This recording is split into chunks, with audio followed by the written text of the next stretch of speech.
Allies have won a vital diplomatic and economic victory. Turkey has severed relations with Germany.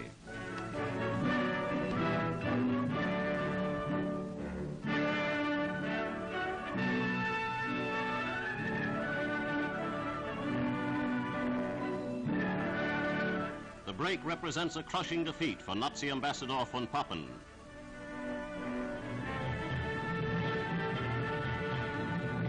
First, the Turks built up their army and made certain its strength was not lost on the German emissary. Repercussions of Turkey's decision were felt immediately in Hitler's satellite countries. Most of them are reconsidering their puppet allegiance to Berlin. At Andana, Prime Minister Churchill urged Turkey to throw her lot with the Allies. His efforts, along with those of the United States, have finally borne fruit. Germany has lost another source of desperately needed supplies.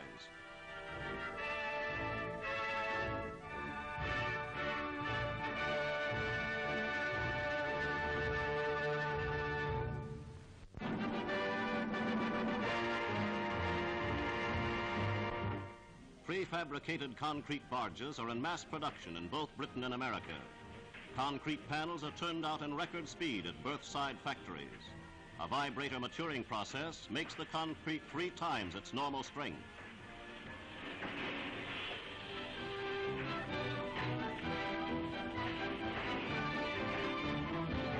Skilled labor is not required. Another future peacetime victory has been contributed by the exigencies of war.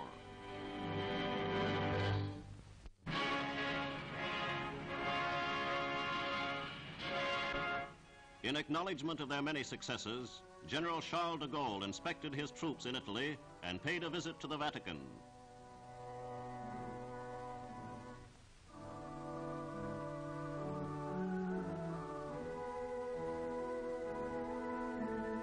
Following his reception, the leader of the French Committee of National Liberation devoted a period to meditation in the famed Sistine Chapel.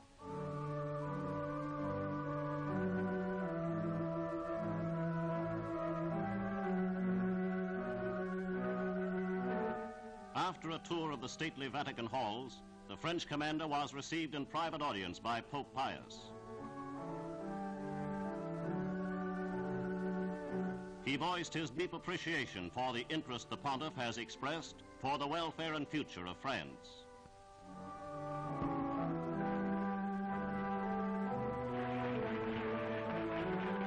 Before leaving the Vatican, France's first soldier held a conference with Monsignor Maglione, the Papal Secretary of State.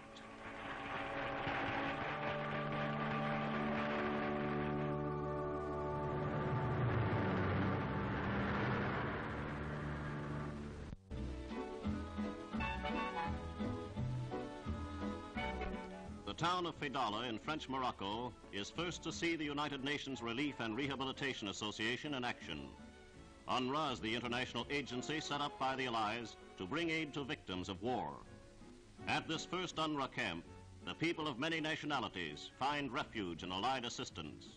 Nutritious food, good care, and kindly treatment have given new hope to these victimized peoples. Simple, constructive work is provided, and everyone helps to the best of his strength and skill. Schools have been established for children of all ages.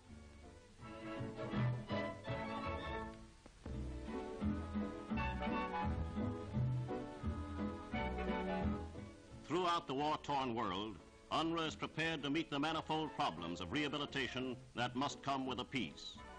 Limited stocks of supplies already have been accumulated, and others will be available as the need arises. Thousands of trained men and women are preparing to tackle the tremendous job that lies ahead. The Allies are not only winning the war, but are looking to the days of peace and reconstruction that lie ahead.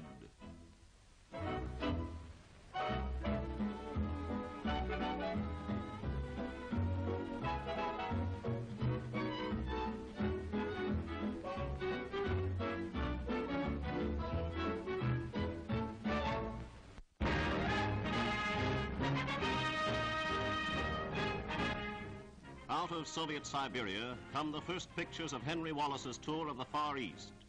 On a special mission for President Roosevelt, the United States Vice President inspects Siberia's vast collective farms.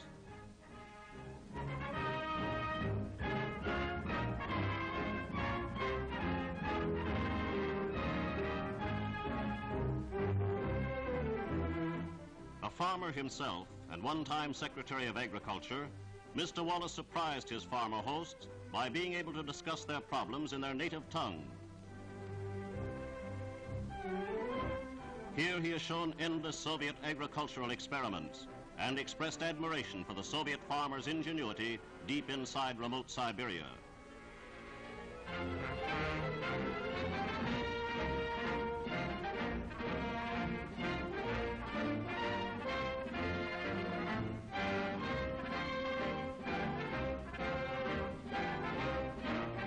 The Vice President is completely at home in the surroundings of this Soviet counterpart of his own Iowa farm.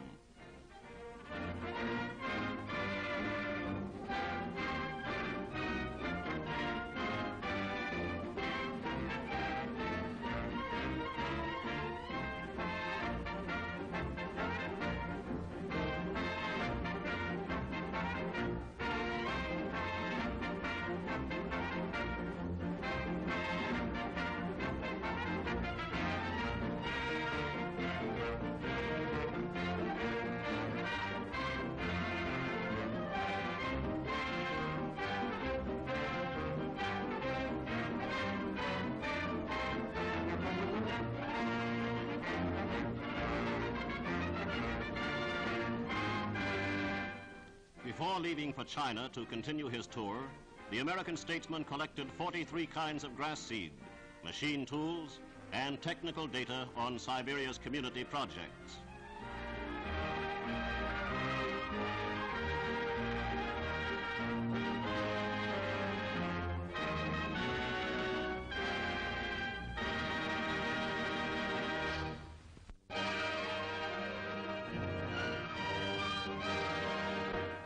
A new phase has opened in the Battle of France. Open warfare is the order of the day. The British sector in Normandy has burst wide open. The Americans are mopping up in Brittany and driving east toward Paris. The Nazi left flank is totally disorganized and unprotected, practically at the mercy of the Allied armored divisions threatening to envelop it.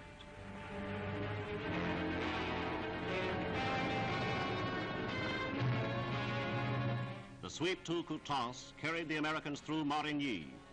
At Marigny, like many other towns in France, the enemy tried to hang on tenaciously. The Allies had no choice but to drive them out by sheer firepower. Inhabitants were left temporarily homeless, and like all the towns occupied by the Allies, this one too will be rehabilitated as quickly as possible. This church, converted into a fortress by the Nazis, had to be dealt with as such. But temporary destruction is a small price to pay for liberation from Nazi tyranny. Here is 1940 in reverse. Not even the Nazi blitzkrieg into France matches the spectacular speed with which the Americans are now advancing. So great is the impetus that the news necessarily has been far behind the actual advances. The town of Coutances too is battle-scarred as General Bradley's men march in. But siege operations are almost over. Now undamaged towns are being evacuated by the Nazis, one after the other.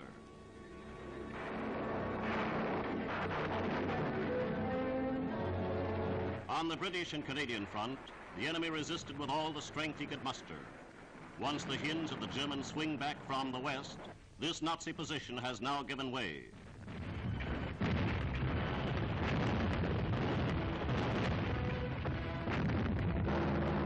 Allied heavy bombers are on hand almost daily, striking the enemy with paralyzing effect.